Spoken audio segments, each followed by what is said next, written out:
Welcome to Out with Dan, the podcast that spotlights and examines the voices of LGBTQ+ authors, characters, and our allies. Together, we lift our voices and we tell our stories. I'm Dan White. Join me as I chat with this week's author.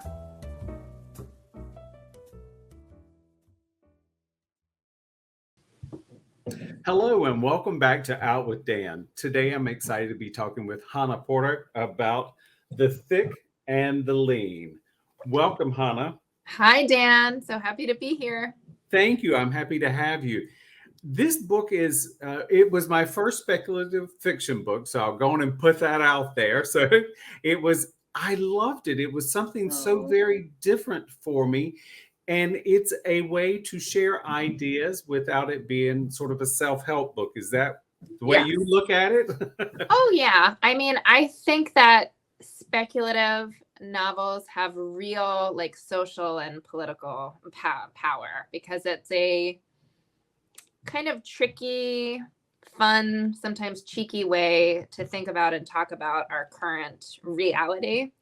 I like to describe it as like a distorted, like fun house mirror. Like, does this help us see ourselves through the distortion? I like that, so I'll share a little of my story as it sort of comes in with yours. I have spent my entire life with weight as an object. It's either been smaller or larger, and I've used food as a way to cope in a lot of ways. And that's something that this book talks about in different ways. Talk a little bit about weight and how that has affected you and your life. And if it gets too weighty, you can always change the subject. No pun intended. Yes. We're just gonna get right in. So I mean, it's all kind of tangled with me with identity, and I came up in the suburbs, in the Maryland suburbs in the 90s as a young person. I had no queer people in my life. I remember the first time when someone told me that Melissa Etheridge was a lesbian. I remember sitting in the car and just like hearing the song and thinking like, what is a lesbian? Like, what I like imagined her clothes. I imagined her whole thing. I like constructed her in my mind. It was like someone telling me that there were unicorns. It was so fantastical. I mean, little did I know, I had a cousin who my family was close to who had just died in the plague. We were told that he died of cancer, but there were out people in my family. We just didn't know about them. So all of that to say, it relates so much for me with the food and the body stuff because I just felt these very distinct societal pressures as a young person. Especially, I'm someone who got my period at 10, started wearing bras at 11, started shaving my legs because I was on the swim team, and I'm Jewish. I'm like a hairy person. My like body was not really that of a child, but I was very much a child. And I was just starting to feel very much kind of the praise and the pressure of like, you're going to be pretty. And what does that mean? And boys are going to like you. And I was a child of great like appetites too. I loved food. I loved being at my grandmother's table. She lived with me when I was a kid. She moved into our house when I was around 6 or 7, and she lived there until she passed away when I was about 12. she was a wonderful cook. My mother was a wonderful cook. You know, all of them grew up without a lot of money, but there was like a real, we make things from scratch. Nothing is going to be what my other grandmother would call in Yiddish paczki.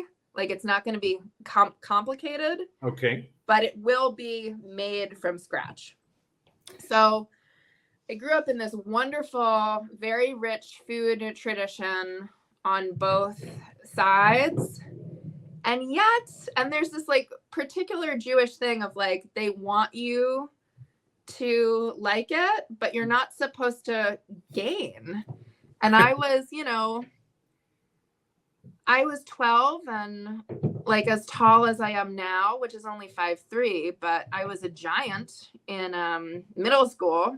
And I had a body that I looked like I was 16 or 17. So the pressures that I felt to be small, to be thin, because I could feel that I was supposed to be an object of desire for men and boys, and what that meant, because I had no queer role models at all. Sure. You know, and bisexual and queer, like these weren't even really valid terms. So I would ping pong between like, I'm a lesbian. No, I'm not. Like, I'm dating this person. My mother at some point was like, you are giving me whiplash. Like, what is your deal? I think it would have been hard. But if I had just said blanket to them, I'm gay, you know, I think that they would have eventually understood that more, in the way that like, I think a lot of gay people get packaged into heteronormativity now. Like, well, then you're going to get married and you can adopt a child, or you can like have a baby through another process, and you're gay, but you know, maybe you'll still wear a white dress and all of that stuff. So yeah, I felt very confused. And it's like this tangle of where diet culture and where purity culture meet is really where the book came through. But the very fun thing, for the people at home who don't know, this book, I would call the culture maybe not sex positive, because I do think that there's some things that happen that are not so positive. But it's a very sex forward culture. The like posit, the what if of this speculative novel is, what if there was a culture where sexual pleasure was very public and very normal, but food pleasure was highly taboo and fraught. Food is something that you should do only for health, with your family behind closed doors, but you're going to feel kind of like bad or complicated. So I do like that, you know, from a queer point of view, there's no one comes out in this book unless they come out as straight, which I find very great. Actually, I only have sex with my own gender. Right. Like, oh, that's okay. That's okay. That's okay. And it is okay. And, you know, that's one of the things that you've taken with this book, and you've sort of turned it on its head. You know, we, in this society especially, and I can only speak because I grew up here in the US, but we are so, in the past, and now currently again in 2023, we seem to be so obsessed with what people are doing with their lives. Yeah. And that is something that you show in this book. You know, you, as you said, you sort of turn it on its head, where sex was something that everyone could do. There was no restrictions, and yet food was so restricted. And I love, you know, even early in the book, you just see the butter in the pan, and it is so pleasing to the characters, you know, and Beatrice is so excited about it. And that's something that, in life, we seem to want to, well, not all of us, but some people seem to want to legislate everything. They want to force their idea of how something should be. And sadly, our government does that a lot. And I think that's one of the things that you once again sort of set on its head, that you showed just exactly how in this speculative fiction novel, it is almost identical to the way we live our life, sadly, now that everything is so restrictive and we're made to feel guilty for something. Yeah. And I think with this book, you see, they're not really breaking any laws. They're breaking societal taboo. And it's really a book that explores social pressure. Yeah, and how social pressure in a lot of contexts can be a vehicle for societal control. It is, and and of course we see the poor, we see the very wealthy, just as we see in our current life. The flying spaceship, I love, but it has a purpose. So it's not the best purpose, but I mean it serves a great purpose. It is the have and the have-nots. Right. Just I think I'm going to suggest what I think. Sure. Here you grew up in not being able to make up your mind in that period. Right. We live in a time where making up your mind, make a decision is so important. But yet, as we're developing as children and young adults, and hell, even into old age, we are changing. We're hopefully still growing. And that's something that you point out so eloquently that I really did enjoy that. Yeah, the great Octavia Butler, who now that you're reading sci-fi, you should read her too. She wrote God is Change, which is something that I think about a lot. I do as well. I'm 60. I happily say that constantly because I am. I've made it this far. No one ran over me with a bus, which is a miracle. Yes, it is true. It is all about change, and it's about, I think, learning to enjoy ourselves. Yeah. A friend of mine and I traveled recently, and we were talking about the fact that some people never ever experience food as a pleasure. It's just substance. And whether it's food or sex or whatever, if we learn to enjoy life, that makes life much more beautiful. Yeah. And I think, you have to remember this time that I was very much brought up in, of margarine and skim milk and diet bread and diet snacks, and everything is a substitute. Everything is like a cheapened, not joyous version of itself. And it's this very American pathos of you can eat more of something terrible, like a little bit bad. Yes. I call it joy light.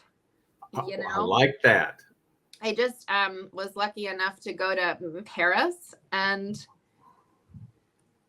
it's just wild, watching all the people eat butter and bread, and no one is pathologizing. Yes. That.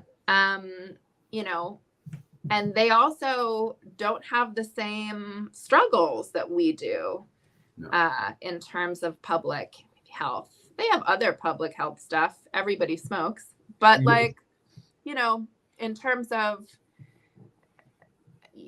the internet now, and I think about this a lot I have 2 young stepchildren, and it's just filled with people on all sorts of wild diets, carnivore diets, people that only eat meat, people that only eat fruit, just the most restrictive, obsessive stances.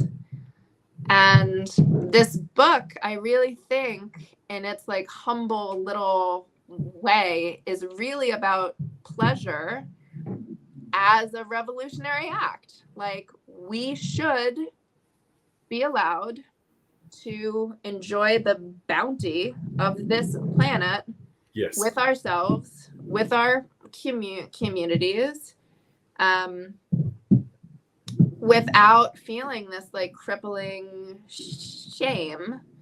Yeah. So I hope it helps with that. We'll see. Well, I think so. That as we started the conversation, I think that's one of the things that Speculative has the potential of doing that's very different. You get to share ideas that are yours, and at the same time have a social commentary with it. Right.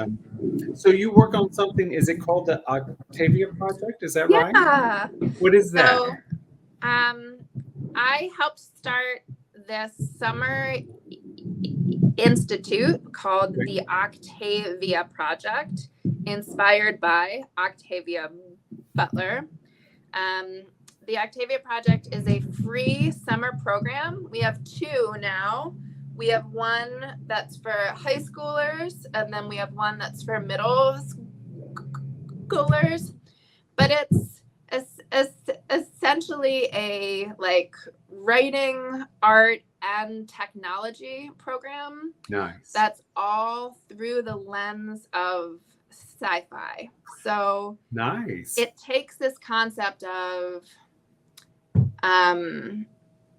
we can think creatively and we can think expansively about our futures and about our current realities, and maybe we can change them through our imaginations.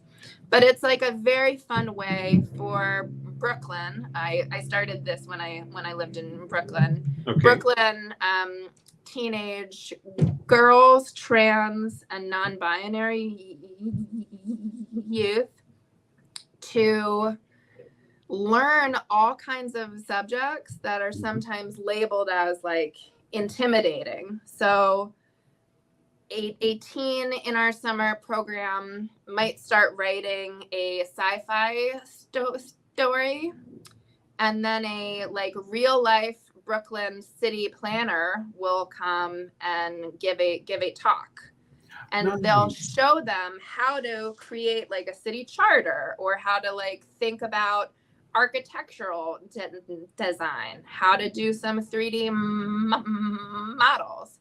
And then we might have a coder come, and they'll teach them how to turn their story into like a branching narrative video game using HTML. But it's not like, come to our camp and we'll teach you 3D rendering so you can become architects, or come to our camp so we'll teach you how to become a computer programmer. It's much more like, come because it'll be fun. And while you're having fun, you're going to learn so many things that you might have maybe been scared to try. I love it. So it's very like exploratory. We talk a lot about like building confidence. And we just want to give the teens a really great summer too. I love that. So 2 things. Does that have a website? And do you have social media and a website you'd like to share for you as well? I do. So you can find out more about our totally free summer programs at octaviaproject.org. And you can find more about me at chanaporter.com. I write plays too, and I wrote another novel that was a Lambda Literary Award finalist. It's called The Seep. Lovely. And you can find me on Instagram just under my name, Chana Porter. I love that. That program sounds so wonderful. Congratulations on that, and hopefully congratulations on continued success. Thank you. Again, the book is called The Thick and the Lean. It was so wonderful chatting with you. Oh, so nice talking to you, Dan. And thank you for all that you do to lift up writers in the LGBTQ community. Thank you. I appreciate the compliment. Hang on for me just a minute. Okay. Thank you for joining me for this week's episode of Out with Dan. You can find more information about this podcast and its host at OutWithDan.com, on Twitter at OutWithDan, and on Instagram and Facebook at GoOutWithDan. This podcast is hosted by Authors on the Air Global Radio Network, and the theme music is provided by bensound.com. Join us again soon for the next episode of Out with Dan.